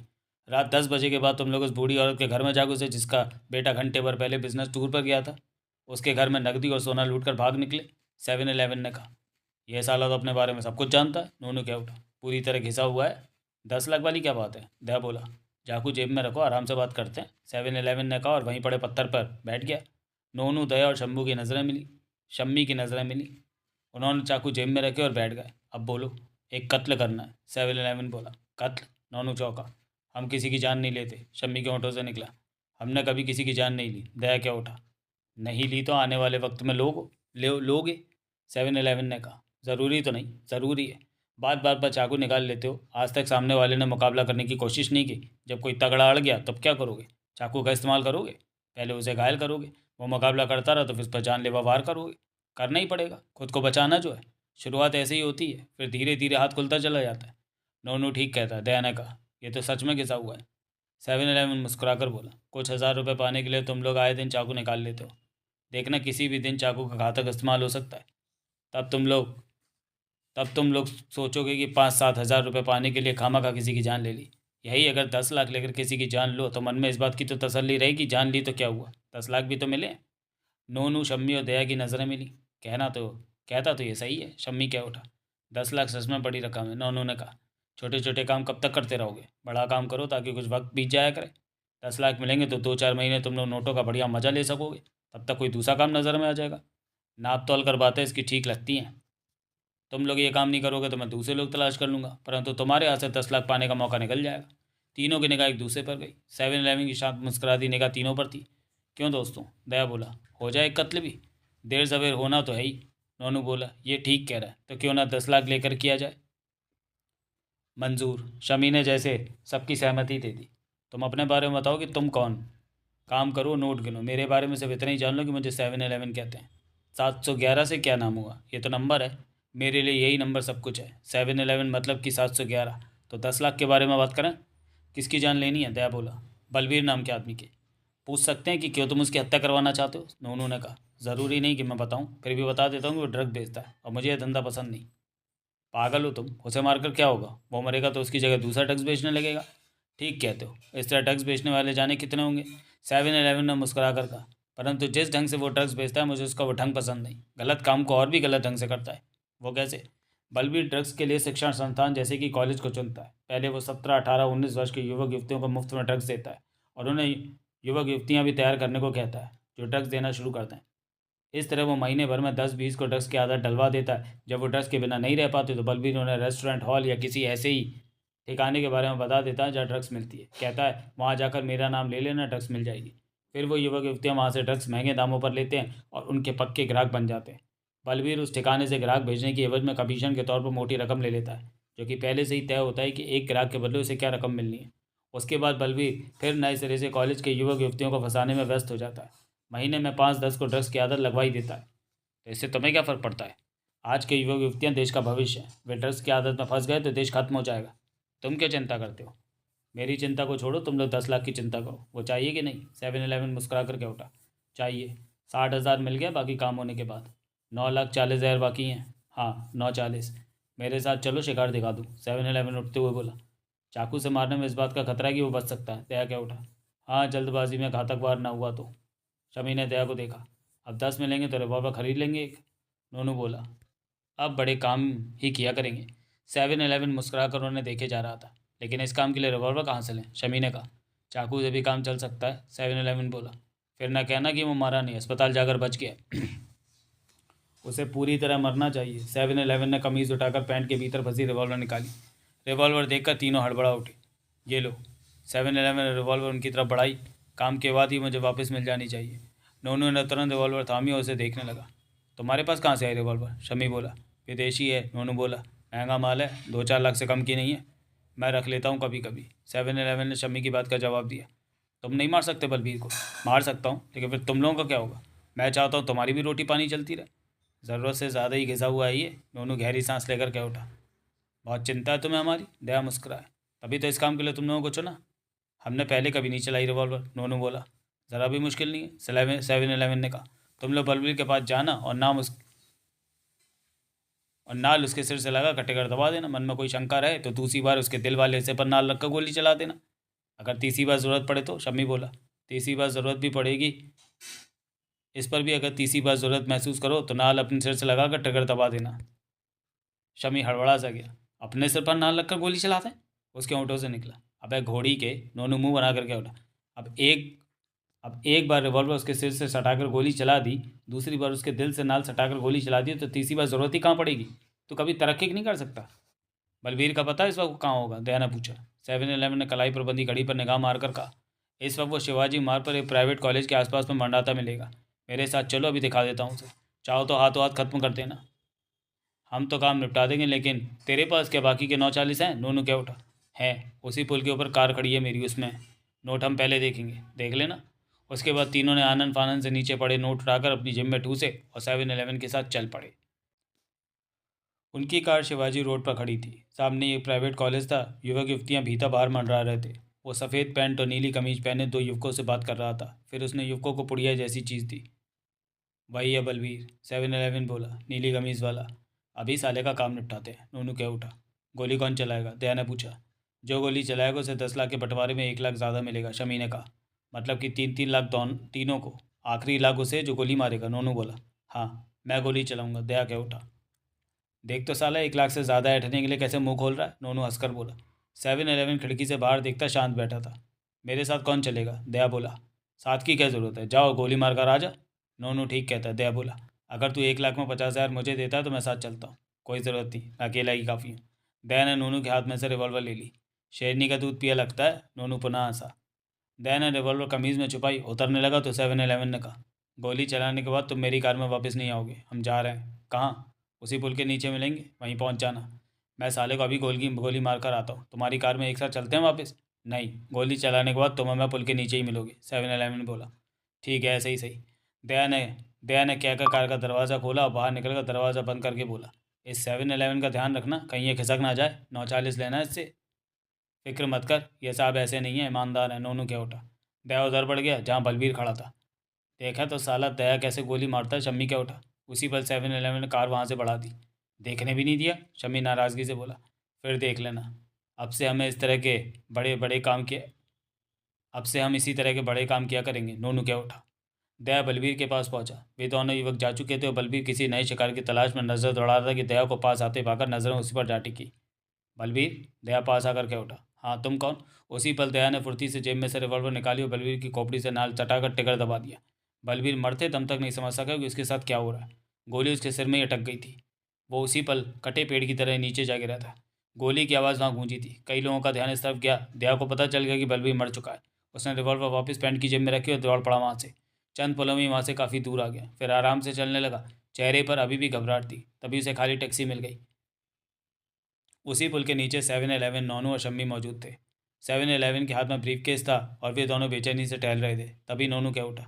तुम पैसे दो हमें और जाओ, पता तो चले कि काम हो गया, 7-Eleven बोला। दया आकर कहेगा तो तुम मान जाओगे कि काम हो गया, शम्मी बोला। अगर वो झूठ बोलेगा तो दोबारा आकर मैं तुम लोगों को नहीं छोड़ूंगा, 7-Eleven मुस्कुरा कर बोला। वो झूठ क्यों बोलेगा, क्यों शम्मी? हाँ, वो काम निपटा कर ही लौटेगा। शमी ने फ़ौरन सिरे लाया। मुझे रिवॉल्वर भी लेनी है उससे। वो तो मैं भूल ही गया था, नूनू ने कहा। तुम 50,000 में रिवॉल्वर हमें भेज दो, अब तो हमें ज़रूरत पड़ती रहेगी। तूने ठीक कहा, नूनू। 7-Eleven मुस्कुराया, खामोश रहा। ज़्यादा इंतज़ार नहीं करना पड़ा दया का। कुछ ही देर में वो वहाँ पहुँचा। काम कर दिया मैंने, दया बोला। एक ही गोली सिर में मार कर निपटा दिया। रिवॉल्वर दो, 7-11 बोला। दया ने उसे रिवॉल्वर दी। 7-11 ने नाल सूंघी, फिर दया को देखकर बोला, तुमने तो सचमुच का काम कर दिया होगा। नोट दो। 7-11 ने बारी बारी तीनों को देखा। चेहरे पर जहरीली मुस्कान नाच उठी थी। अब तुम लोगों को बड़े काम करने की आदत पड़ जाएगी। ठीक कहा मैंने। वो तो है ही, तुमने हमें बढ़िया रास्ता दिखा दिया, नोनू मुस्कुराकर बोला। मैंने रास्ता नहीं दिखाया, तुम लोग जिस रास्ते पर चल रहे हो उसकी वजह से तुम दूसरों की जान लेने का काम भी देर सवेर में शुरू कर देते। मेरे बीच में आ जाने से फ़र्क ये रहा कि इस रास्ते पर जल्दी आ गए। कहना क्या चाहते हो तुम? बाकी का 9-40 दुआ में?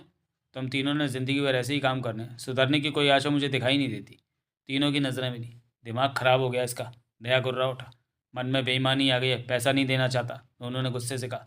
ब्रीफकेस छीन लो आरामी से, शमी ने दांत बीच कर कहा। 7-11 पर झपट पड़ा। 7-11 ने ट्रिगर दबा दिया। गोली शमी की छाती में जा लगी। शमी को मरते पाकर नोनू और दया के होश उड़ गए। ये तुम क्या कर रहे हो? नोनू ने घबरा कर कहा। पैसे नहीं देना चाहते हो तो मत दो, हमें क्यों मार रहे हो? हमने तुम्हारा काम किया है।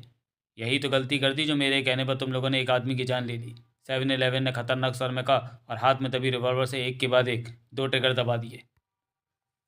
2 धमाके हुए। एक गोली नानू के माथे पर लगी, दूसरी शमी के गले में प्रवेश कर गई। दोनों तीव्र झटके के साथ नीचे जा गिरे। 7-11 ने रिवॉल्वर वापस पैंट में फंसाई और पलटकर वापस चल पड़ा। पुल के ऊपर खड़ी कार में जा बैठा। ब्रीफकेस पीछे वाली सीट पर रखा और कार स्टार्ट करके आगे बढ़ा दी। शाम हो चुकी थी। अब धीरे धीरे अंधेरा घिरने लगा था। मुंबई की रोशनी ने जगमगाना शुरू कर दिया था। तभी 7-11 का मोबाइल बज उठा। 7-11 ने स्क्रीन पर आया नंबर देखा, फिर कॉलिंग स्विच दबाता फ़ोन कान से लगाया। कहो दीवान, मैं कब से तुम्हारा फ़ोन ट्राई कर रहा हूँ 7-11। दीवान की आवाज़ कानों में पड़ी। काम की बात करो। 7-11 का स्वर शांत था। एक काम बिगड़ गया है। बिगड़ गया है? खूब, तुम्हारे मुँह से ऐसी बातें अच्छी नहीं लगती, 7-11 ने कहा। हो जाता है कभी कभी ऐसा भी, नहीं होना चाहिए। बताओ क्या बात है? उधर से दीवान ने ऑपरेशन टू किल के बारे में सब कुछ बताया। अंत तक सारी बात बताई, फिर क्या उठा। मैं चाहता हूँ ये मामला तुम अपने हाथ में ले लो। दूध बिखेर दिया, उसे बिल्ली से चटवा दिया, फर्श भी साफ कर दिया और मुझे कहते हो कि दूध की तलाश करूँ? क्या मतलब? दीवान, तुमने ये मामला पूरी तरह बिगाड़ दिया है, मैं इसमें क्या करूँगा? तुम सब कुछ कर सकते हो। तुली को ख़त्म करोगे, उसके पास एफआईए के राज है। राघव और तीरथ को खत्म। जो गलतियाँ तुमने की अब वही गलतियाँ मुझे करने को कह रहे हो? 7-11 बोला। काम मुझसे करवाना चाहते हो? तभी तो फ़ोन किया है। तो काम कैसे होगा? ये मुझ पर छोड़ दो, मैं तुम्हारी तरह गलतियाँ नहीं करता। ठीक है, तुम काम करो। इस काम से सबको हटा लो, 7-11 बोला। अभी हटा लेता हूँ। इस काम को मैं अपने ढंग से पूरा करूँगा। धन्यवाद। तुम कभी तो मुझसे मिलो, दीवान ने उधर से कहा। मैंने आज तक तुम्हें देखा तक नहीं है। 7-11 ने फ़ोन बंद कर दिया। अब तक पूरी तरह अंधकार छा गया था। आधे घंटे बाद 7-11 ने कार को सी वी सोसाइटी के भीतर ले जाकर रोका। यहाँ 15 मंजिल ऊंची 4 इमारतें बनी हुई थी। हर फ्लोर में 6-6 फ्लैट थे और 7वीं मंजिल के एक फ्लैट में वह रहता था। लिफ्ट से वो 7वीं मंजिल पर पहुंचा, हाथ में ब्रीफ केस था। फ्लैट का दरवाज़ा खोलते खोलते एकाएक वो ठिठका। भीतर किसी के होने का एहसास हुआ। 7-11 के होठ बिछ गए, आंखों में चमक आ गई। उसने रिवॉल्वर निकाल कर हाथ में ली और कानों को दरवाजे से लगाकर भीतर की आहट ली। मध्यम सी आवाज़ कानों में पड़ी। उसने दरवाजे का हैंडल दबाया तो दरवाज़ा खुलता चला गया। कोई आवाज़ नहीं हुई। उसने ब्रीफकेस नीचे रखा और रिवॉल्वर थामे नज़र घुमाई। हॉल ड्राइंग रूम की लाइट जल रही थी, परंतु वहाँ कोई नहीं था। रिवॉल्वर थामे 7-11 दबे पाँव ड्राइंग रूम पार करके एक बेडरूम के खुले दरवाजे पर पहुंचकर ठिठका। यहाँ भी भीतर की लाइट ऑन थी। कमरे के भीतर झांका, परंतु वहाँ भी कोई नहीं था। 7-11 के होंठ सिकुड़ गए। उसकी निगाह कमरे में फिरने लगी। इसी कमरे में छोटा सा बार था, जिसके काउंटर पर एक खुली बोतल पड़ी हुई थी, उसकी पसंदीदा रेड वाइन की बोतल। स्पष्ट था कि उसकी गैर हाजिरी में किसी ने रेड वाइन का मज़ा लिया है। 7-11 दूसरे फिर तीसरे कमरे में पहुंचा, कोई ना मिला। तभी उसकी निगाह बालकनी पर पड़ी, जिसका दरवाज़ा खुला हुआ था। वो दबे पाँव बालकनी की तरफ बढ़ गया। वहाँ से समंदर का स्पष्ट नज़ारा दिखाई देता था। वहाँ पहुंचकर उसने बाहर जाकर कानों में जहाज के भौंपू की आवाज़ पड़ी, जो कहीं दूर बज रहा था। दूर कहीं समंदर में टिमटिमाती रोशनी नजर आ रही थी। शायद वही जहाज़ होगा, परंतु 7-11 की निगाह उस पर टिक चुकी थी। वो बालकनी की रेलिंग से सटी समुद्र को देख रही थी। हाथ में रेड वाइन का गिलास था। जिक्र के काबिल खास बात तो ये थी कि वो ब्रा और पैंटी में थी। उसके सिर के बाल कंधों से नीचे तक आ रहे थे। 7-11 ने मुस्कुराकर गहरी सांस ली और रिवॉल्वर वापस जेब में रखकर उसकी खूबसूरती को निहारने लगा। वो उसके पड़ोस में रहती थी। उसकी खूबसूरत टांगें, मछली के उबार उसकी पिंडलियों पर स्पष्ट नजर आ रहे थे। पीछे को उभरे छोटे छोटे कूल्हे, पतली कमर, चौड़े कंधे, कुल मिलाकर लाजवाब थी वो। 7-11 इस शय का स्वाद पहले भी चख चुका था। वो आगे बढ़ा और उसे बाहों में घेरे में लेकर उसके कंधे को चूमा। मेरे फ्लैट की चाबी खो गई है, तुम्हारे फ्लैट का दरवाज़ा खुला मिला तो यहाँ आ गई। वो क्या उठी। तुम हमेशा के लिए मेरे फ्लैट में क्यों नहीं आ जाती? 7-11 हट गया। शादीशुदा हूँ, इतना ही बहुत है, वो खिलखिलाई। वो कहाँ गया है?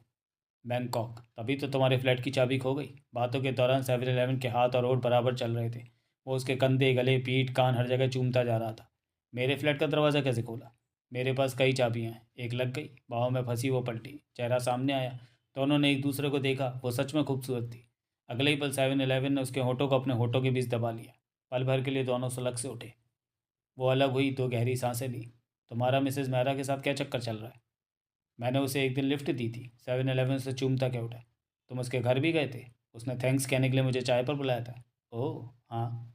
तब वो अकेली थी घर पर? बिल्कुल अकेली। 7-Eleven नीचे झुकता उसके गले पर जा पहुंचा था। कुछ किया तुमने उसके साथ? वही किया जो अब हम करने वाले हैं। जब तुम वाइन पी लेते हो तो मुझे बहुत परेशानी होती है। क्यों? जब तक वो उतरती नहीं तुम मुझे छोड़ती नहीं। मिसेज मेहरा भी वाइन पीती हैं, मुझे तो तुम्हारा पता है। वो मुझे ज़रा भी अच्छी नहीं लगती, तुम उससे मिलना छोड़ दो। तुम मुझे बहुत अच्छी लगती हो। 7-Eleven का चेहरा अब गले से भी नीचे पहुंच रहा था। वो हंसी और वाइन का गिलास एक ही सांस में खाली कर दिया। सब कुछ सब कुछ यहीं कर दोगे क्या? यहाँ भी क्या अर्ज है? 7-Eleven ने कहा और उसे लिए नीचे बैठता चला गया। रात के 12:30 बजे 7-Eleven ने एंथनी के नाइट क्लब में कदम रखा। वहाँ भरपूर रौनक थी। ड्रम बज रहा था। युवक युवतियों की भीड़ नाचने पर आमादा थी। शोर हो रहा था। बार काउंटर पर भी काफ़ी लोग खड़े थे।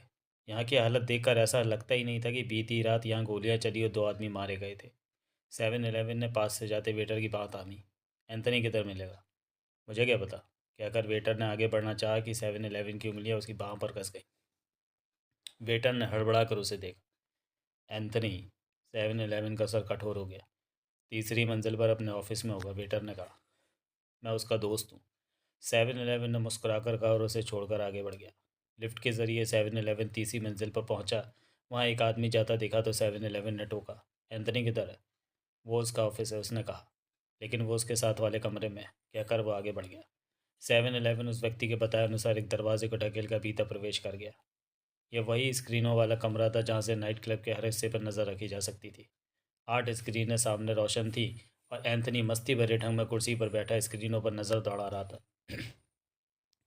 दरवाज़ा खुलते ही एंथनी की नज़र घूमी। भीतर का हाल देखकर 7-Eleven ठिठका और क्या उठा। तो नाइट क्लब के नज़ारे किए जा रहे हैं? कौन हो तुम और यहाँ तक कैसे आओ?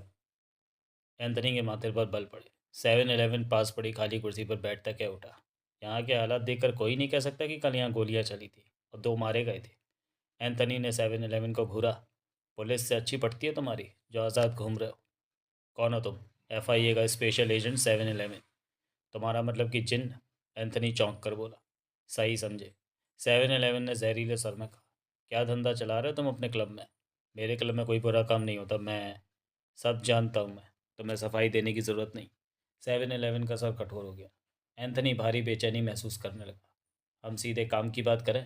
7-Eleven एकाएक मुस्कुराया। एंथनी का सिर फौरन हिला। ये याद रखना कि इस क्लब में क्या क्या काम होते हैं मुझसे छिपे नहीं है। ज़्यादा तमाशा दिखाया तो आधे घंटे में ताला लगवा दूंगा। वो ताला कभी खुलेगा भी नहीं। 7-Eleven बोला। RDS को खास जानते हो? नहीं। थोड़ा जानते हो? हाँ। एंथनी ने सूखे होठों पर जीभ फेरी। कल धर्मा और एक्स्ट्रा यहाँ पहले से ही तैयार थे। तुमने उनकी सहायता की तभी तो वे यहाँ टिके पड़े थे। मैं उन्हें मना कैसे करता, वे मुझे मार देते। क्या हुआ था कल? कल दोपहर को धर्मा और एक्स्ट्रा मेरे पास आ गए, कहने लगे कि रात राघव ने किसी से मिलना है, उसे खतरा भी हो सकता है, इसलिए उस पर पूरी तरह नज़र रखने के लिए यहाँ घेरा डालना है। मैं इनकार कैसे करता? फिर फिर क्या, शाम को गोलियाँ चल गई। मामला क्या था? मुझे नहीं मालूम कि असल बात क्या थी। मैंने तो कठिनता से पुलिस को समझाया कि इस मामले में मेरा कोई मतलब नहीं। नोट भी दिए होंगे। उसके बिना पुलिस वाले कहाँ समझते हैं? एंथनी ने बेचैन स्वर में कहा। मैं RDS से मिलना चाहता हूँ। मुझे नहीं मालूम कि वो कहाँ होंगे। झूठ। तुम मैं सच कह रहा हूँ। भला भी अपना ठिकाना मुझे क्यों बताएंगे? एंथनी ने जोर देकर कहा। सोच लो। क्या तुम अपना क्लब बंद करवाना चाहते? मेरे पास एक्स्ट्रा का फ़ोन नंबर है, फ़ोन पर बात कर लो उससे, एंथनी ने कहा। कराओ। एंथनी ने उसी पल फ़ोन निकाला, एक्स्ट्रा का नंबर मिलाया, उधर बेल जाने लगी। तुम बहुत जल्दी पूरे फंसोगे। 7-Eleven बोला। तुम जो कह रहे हो वो कर तो रहा हूँ मैं। एंथनी आहत भाव से बोला। अपने धंधे की वजह से फंसोगे। तुमने अपने क्लब को नशेड़ियों का ठिकाना बना रखा है। थोड़ा बहुत तो चलता है, इतना नहीं जितना कि तुम कह रहे। बोल एंथनी। उसी पल एक्स्ट्रा की आवाज़ कानों में पड़ी। ये ज़रा बात करो, कहकर एंथनी ने फ़ोन 7-Eleven की तरफ बढ़ाया। फ़ोन लेकर 7-Eleven ने बात की। मैं FIA का स्पेशल एजेंट 7-Eleven हूँ। 7-Eleven बोला।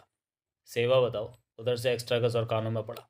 तुमने FIA के साथ झगड़ा मोल ले लिया है। FIA ने गलत खेल खेला। वो मानता हूँ कभी कभी कुछ काम गलत भी हो जाते हैं। राघव और तीरथ तुम्हारे पास है? हाँ। मन्नू को तुम लोगों ने मार दिया। तुमने भी एफआईए के 2 एजेंट मारे। ना मारता तो वो राघव को मार देते। लेकिन इतना तो जानते हो कि तुम में से कोई भी एफआईए से मुकाबला नहीं कर सकता। तुम शिक्षा देने वाली बातें मत करो। तुली भी तुम लोगों के पास है? हाँ, उसे गोली लगी है, परंतु वो मरेगा नहीं। तुमने यही बात करने के लिए फ़ोन किया है? मैं सब कुछ ठीक करने की चेष्टा कर रहा हूँ। मैं सीआईए से नहीं डरता। आगे कहो। जो हुआ उसे भूल जाओ। तुम लोगों को एफआईए से डरने की ज़रा भी ज़रूरत नहीं। बस आ रहे हो हमें कि तुम्हारी बात मानकर यहाँ से बाहर निकले हो तुम लोग। मेरी बात में कोई चाल नहीं है। तुम्हारी बात विश्वास करने के लायक नहीं है। कोई भी तुम्हारी नहीं मानेगा। मान लो मैं सच कह रहा हूँ, 7-11 ने कहा। तुम हमारी जगह पर होते तो मान जाते? शायद नहीं, तो हम कैसे मान सकते हैं? मेरी बात माननी ही पड़ेगी, वरना कब तक एफआईए से भागते रहोगे? जबकि अब एफआईए तुम्हें तलाश नहीं कर रही। जो भी सच है हमें पता चल जाएगा। मुझे सिर्फ इस बात का वादा चाहिए कि सीआई के सामने कोई मुंह नहीं खोलेगा। पहले भी कोई ऐसा नहीं कर रहा था। बीते दिन में तुम में से किसी ने माइक से बात की है? 7-11 ने कहा। नहीं, ये सच है। मैं नहीं जानता। मन्नू अब मर चुका है। राघव माइक से नहीं बात करेगा। तीरथ के बारे में कुछ नहीं कह सकता। तुली से बात करो। वो नींद में है, मैं उसे नहीं जगाना चाहता। अभी वो सोया नहीं हो सकता। तुम उससे मेरी बात नहीं कराना चाहते? कुछ भी समझो। अभी तो हमें तुम्हारे इस फ़ोन का मतलब निकालना है कि तुम क्या चाहते हो। मैं सब कुछ शांत कर देना चाहता हूँ। ये मामला इतना बड़ा नहीं है जितना कि बना दिया गया है। अपने उन लोगों से बात करो जिन्होंने सबको मारना चाहा। वो भी अपनी जगह पर ठीक थे। बड़े ओहदों पर बैठ के फैसले लेना आसान नहीं होता। जो हुआ उसे याद मत रखो। मैं तुमसे कल बात करूँगा। इतना याद रखो कि एफआईए तुम लोगों को भूल चुकी है। यकीन नहीं होता? मुझ पर यकीन कर लो। 7-11 हो तुम? हाँ। ये 7-11 यानी कि 711 क्या है? एफआईए के एजेंट का नंबर है। तुम्हारा नाम क्या है? तुम मुझे सिर्फ 7-11 के नाम से जानोगे। नाम जानने की ज़रूरत नहीं। अब सब ठीक है। यही कह रहा हूँ बार बार। एक्स्ट्रा की तरफ से आवाज़ नहीं आई। अगर तुम लोग मुझसे एक मुलाकात कर लो तो ज़्यादा बेहतर रहेगा। मेरा दिमाग ख़राब नहीं है जो एफआईए के एजेंट से इन हालात से मैं मिलने की सोचूं। एक्स्ट्रा की आवाज़ का उसके कानों में पड़ी। 7-11 मुस्कुरा पड़ा। तब तक एक्स्ट्रा ने उधर से फ़ोन बंद कर दिया था। अगला दृश्य। तीरथ का वही ठिकाना। पुराना सा मकान था ये। वीरान जैसी जगह थी। आसपास बहुत कम घर बने दिखाई दे रहे थे। तीरथ इस जगह को कभी कभी ड्रग्स का स्टॉक रखने के लिए इस्तेमाल करता था।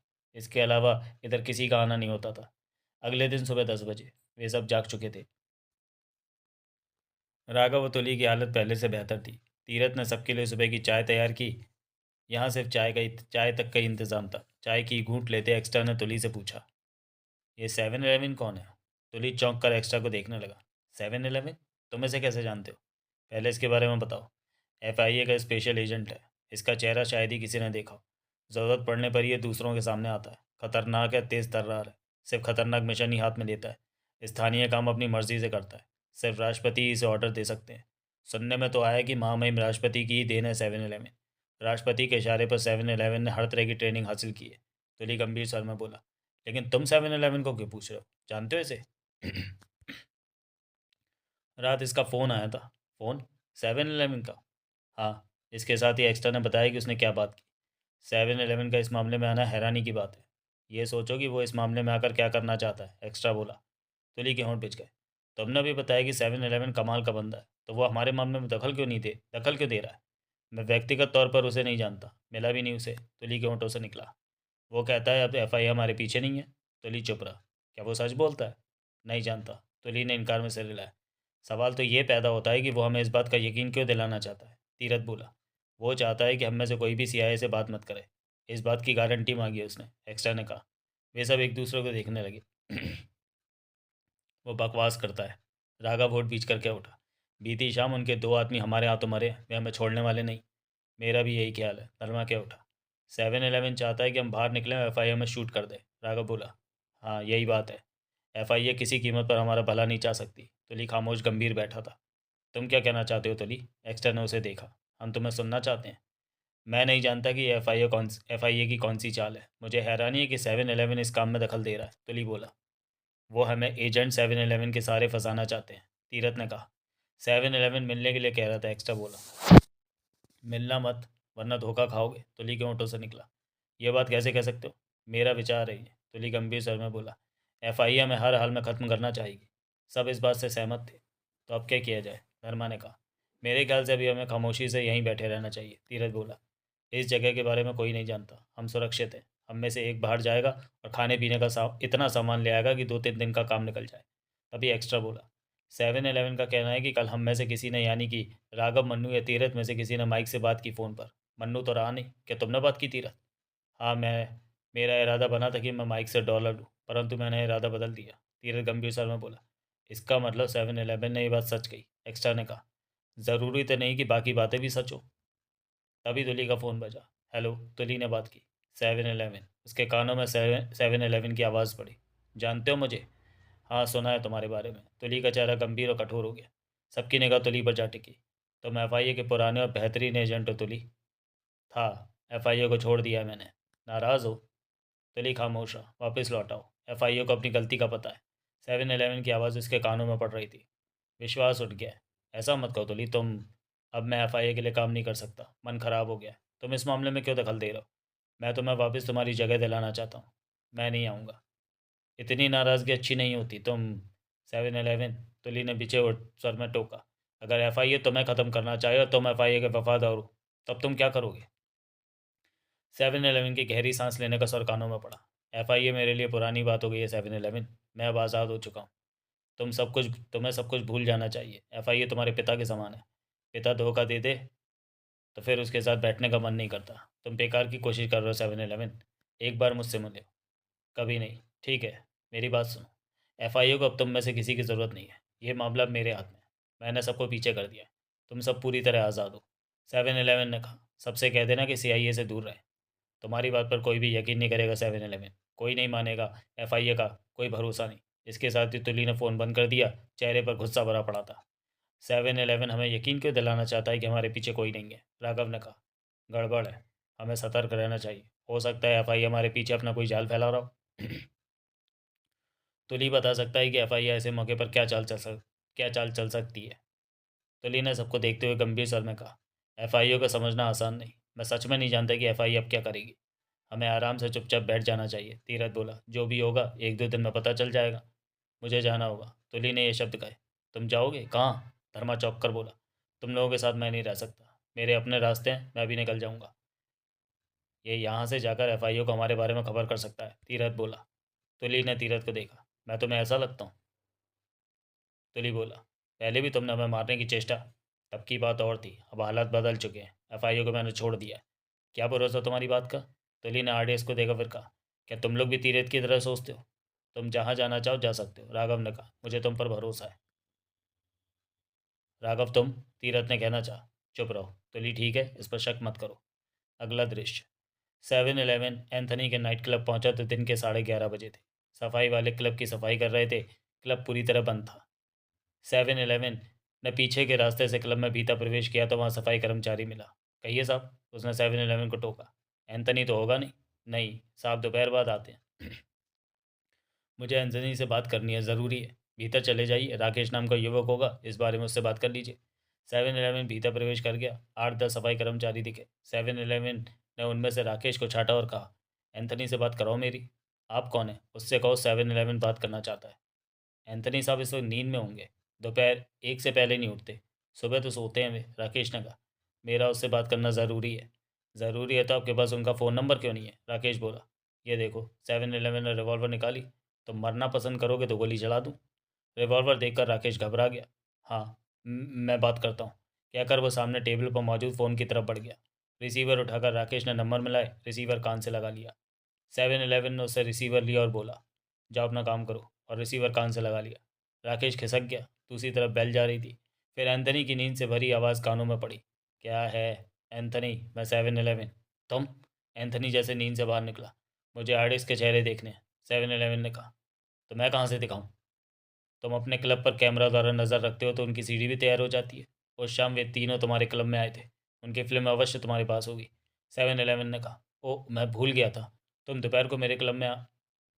इस वक्त मैं तुम्हारे क्लब में ही हूँ। एंथनी के गहरी सांस लेने की आवाज़ 7-Eleven के कानों में पड़ी। तुम्हारी नींद खराब करने का मुझे अफसोस है। अब मैं तुम्हें 30 मिनट में अपने सामने देखना चाहता हूँ। 30 मिनट? 40 मिनट का तो रास्ता है क्लब का। तो तुम्हें 35 मिनट में मेरे पास पहुंचना है। 7-Eleven ने कहा और रिसीवर रख दिया। सफाई कर्मचारी अपने कामों में व्यस्त थे। हर तरफ नज़र डालकर 7-Eleven ने फ़ोन निकाला और एक नंबर मिलाया। कहो गुरु। उधर से आती आवाज़ कानों में पड़ी। भट्ट। 7-Eleven ने कहा। मैं तुम्हें एक नाइट क्लब का पता बता रहा हूँ, 1 घंटे बाद मुझे यहीं मिलो।